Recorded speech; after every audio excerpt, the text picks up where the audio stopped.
So ఇది వచ్చేసి మనకి 150 రూపీస్ పడుతుందండి సింగిల్ పీస్.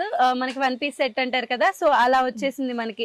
ఆల్ ఓవర్ మనకి డిజిటల్ ప్రింట్ వచ్చేసింది. చాలా సింపుల్ గా ఉంటుందండి. సో ఎవరికైనా సరే డైలీ వేస్ కి చాలా బాగా సూట్ అయిపోతుంది.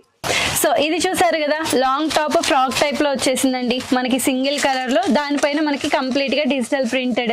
సో మనకి నెక్ దగ్గర చూసుకుంటే కంప్లీట్ గా మిర్రర్ వర్క్ వచ్చేసింది. సో మనకి యూ షేప్ నెక్ వచ్చేసింది, మొత్తం కంప్లీట్ గా నెక్ వర్క్. సో ఇది ఎలా పడుతుందండి ప్రైస్? ఈ ప్రైస్ వచ్చేసి మనకి 300 లోపే పడుతుందండి మేడం. బిలో 300. క్లాత్ అయితే అద్దరిపోయింది. ఆల్ ఓవర్ మనకి డ్రెస్ మొత్తం ఇలానే డిజిటల్ ప్రింట్ వచ్చేసింది. కంప్లీట్ గా ఫ్లోరల్ ప్రింట్స్ అంటారు కదా, ఆ kind of long frock. So ఎవరికైనా సరే ఈజీగా సూట్ అయిపోతుందండి. మన ఏజ్ వాళ్ళకి కూడా చాలా పర్ఫెక్ట్ గా సూట్ అవుతుంది. ఈ ప్రైస్ ఎలా ఉందండి? దీని ప్రైస్ వచ్చేసి మనకి జస్ట్ 450 లోపలే వచ్చేస్తుంది madam. So 450 below single colour అండి. సింగిల్ కలర్స్ ఇది కూడా మనకి అన్ని సైజెస్ కూడా అవైలబుల్ గా ఉంటాయి దీంట్లో. గ్రేట్. సో చూసారు కదా మనకి సింగిల్